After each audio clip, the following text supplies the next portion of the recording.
Tenemos un nuevo coche eléctrico por menos de 20.000 euros antes de aplicar las ayudas aplicables, si es que hay alguna, y además tenemos un nuevo coche eléctrico que viene a competir contra uno de los top ventas más recientes, contra el BYD Dolphin Surf, pero es que además viene a competir también contra otras opciones que a fin de cuentas tienen un éxito comercial bastante relevante, como el Leapmotor T03, el Dacia Spring y bueno, toda esta nueva ola de coches eléctricos más o menos económicos, desde luego bastante más baratos que lo que había anteriormente. No es un nuevo modelo totalmente, sino que es una nueva versión del Citroën EC3. Y ojo, quédate con la copla de los datos porque esta nueva configuración va a llegar también exactamente igual al Fiat Grande Panda. Ahora, eso sí, primero llega el Citroën EC3 y ya veremos en qué momento se suma a la gama del Fiat Grande Panda. Como te digo, los precios oficiales no se saben todavía, pero sí que sé y puedo avanzarte que son menos de 20.000 euros al contado y antes de aplicar ayudas. Así que, pues bueno, se podrán quedar a un precio francamente bastante atractivo, pero ahora te voy a enseñar que las prestaciones van bastante limitadas.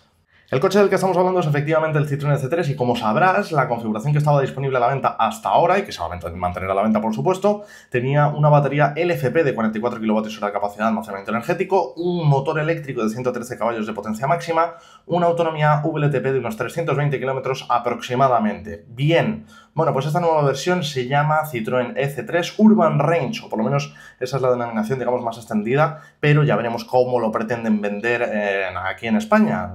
Eso ya se irá viendo poco a poco. De momento lo que te puedo contar es, mantiene exactamente la misma configuración de 113 caballos de potencia, sigue siendo exactamente el mismo coche con sus 4,01 metros de largo, 310 litros de maletero, en fin, sigue siendo exactamente el mismo coche, pero cambia la batería y sobre todo el sistema de carga rápida. Y quédate hasta el final del vídeo porque el tema de la carga rápida es muy importante. Voy a decirte cuál es la batería, cuál es su capacidad, cuál es su autonomía VLTP, cuál es su autonomía real y también vamos a ver el sistema de carga. Esta batería pasa a ser de 30 kWh de capacidad de almacenamiento energético, pero ojo, eso sí, estamos hablando en este caso de la capacidad nominal, la capacidad útil, que siempre hay una pequeña diferencia porque las marcas se reservan un buffer para la degradación, por seguridad, etcétera, pues la capacidad útil es de 29,8 kWh. Claro, es verdad que comprendo que en este caso, al ser una batería tan pequeña, se hayan reservado un buffer tan pequeño de solo 200 vatios hora. Pero sí que es verdad que Stellantis tiene la singular costumbre de reservar unos buffers demasiado escasos, algo que evidentemente pues a largo plazo puede ser malo para la experiencia de usuario. Ya lo iremos viendo con el envejecimiento de este tipo de coches. En cualquier caso, batería que sigue siendo LFP y a priori debería de seguir siendo el fabricante S-Volt, pero honestamente no lo sé. Fabricante chino, con una fiabilidad bastante contrastada, en fin, bien por ahí, la verdad. Y es buen momento para aprovechar, por cierto, que dentro de no mucho tiempo Stellantis va a contar en España, en Zaragoza, con unas instalaciones de CATL precisamente para fabricar baterías LFP de bajo coste para sus coches más económicos. Bien, con esta batería, la homologación VLTP, que como ya sabéis, pues bueno, tampoco es que sea el dato más fiable del mundo, el dato más relevante, pero la homologación VLTP nos dice que este coche tiene una autonomía de tan solo 212 kilómetros. Desde luego que es una autonomía muy, pero que muy limitada. Pero es que, claro, la diferencia del tamaño de batería es realmente importante. Aún así, sí que te digo, el consumo debería de ser algo inferior, tampoco mucho menor, porque al ser la batería más pequeña, pues el peso del coche también es menor, pero la aerodinámica sigue siendo la que ya era y no es buena, y la eficiencia del motor eléctrico sigue siendo la misma, porque es el mismo motor eléctrico de 113 caballos y no era un motor especialmente eficiente. Por cierto, es buen momento para comentar que la garantía que ofrece Stellantis para la batería de este modelo es de 8 años o 160.000 kilómetros, lo que ocurra primero. Y ahora pasamos al sistema de carga, que es desde luego muy relevante. Está claro que Citroën no nos engaña con eso de llamarle al coche Urban Range en esta configuración. Es absoluta y definitivamente urbano. El sistema de carga en corriente alterna de serie es de 7,4 kilovatios.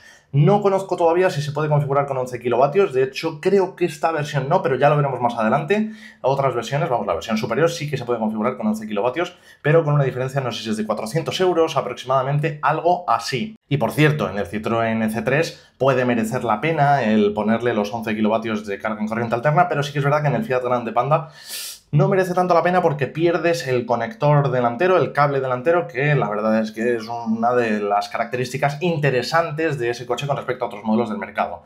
Y pasamos al sistema de carga rápida en corriente continua. En este caso, si el Citroën C3 y el Fiat Grande Panda en las versiones anteriores destacaban por tener hasta 100 kilovatios de potencia máxima, en este coche tenemos tan solo 30 kilovatios. Y lo que más me preocupa en realidad no es el hecho de que hayan bajado a 30 kilovatios, que es una potencia muy escasa, sobre todo teniendo en cuenta que el Dacia Spring carga a 34 kilovatios de potencia máxima, el propio Leapmotor T03, que al fin y al cabo es un modelo también de Stellantis, carga a 48 kilovatios, es decir, ¿se antoja escasa esta potencia? Bueno, pues lo que más me preocupa en realidad es que ya hemos visto que en el Fiat Grande Panda y en el Citroën C3, aunque prometen 100 kilovatios de potencia máxima de carga, yo tengo el Fiat Grande Panda, lo he descargado al máximo posible la batería y no alcanza los 100 kilovatios nunca jamás en la vida. Es sencillamente imposible. Así que en este coche eso es lo que me preocupa, que si dice 30 kilovatios y encima es menos, pues desde luego que tenemos un problema importante.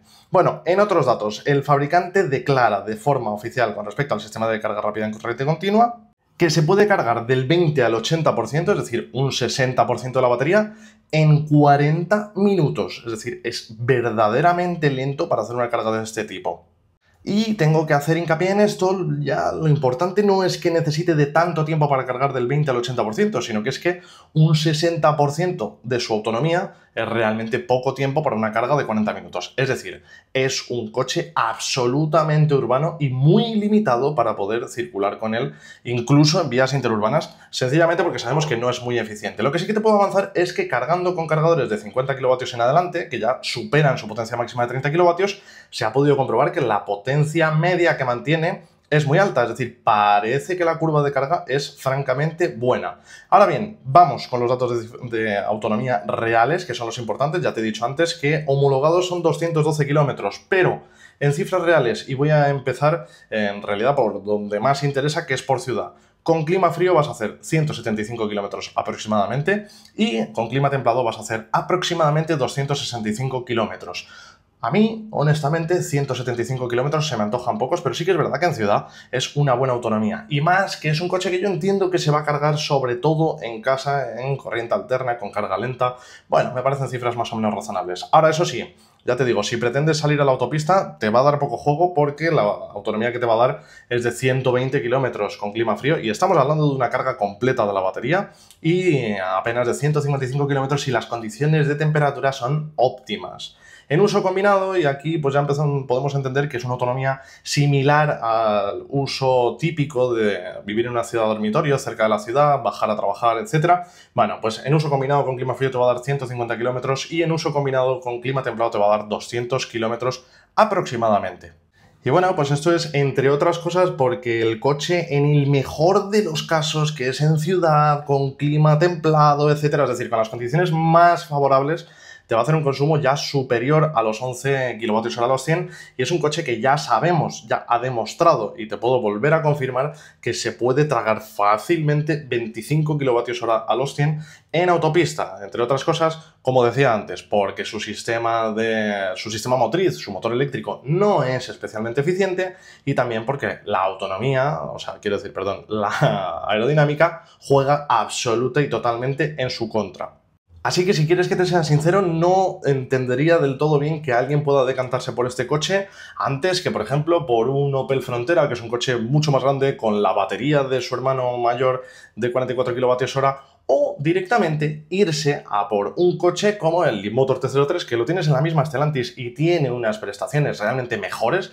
Es verdad que tiene menos habitabilidad, es verdad que tiene menos maletero, pero bueno, parece a priori una compra bastante más sensata. La versión más económica del BYD Dolphin Surf o el mismo Dacia Spring realmente son coches que para ciudad, para uso puramente en ciudad, son coches mucho más recomendables. De todas formas, ojalá que en el futuro tenga oportunidad de probarlo, sinceramente. No lo creo, pero sobre todo habrá que ver también el precio definitivo y también cuál es el equipamiento con el que viene, porque la versión que ya conocíamos del Citroën C3 viene con un equipamiento francamente bastante pelado. El Fiat Grande Panda es otra cosa, es un coche un poquito ya más recomendable en ese sentido. Si te gusta este vídeo, ya sabes, suscríbete, déjalo un like y nos vemos a la próxima.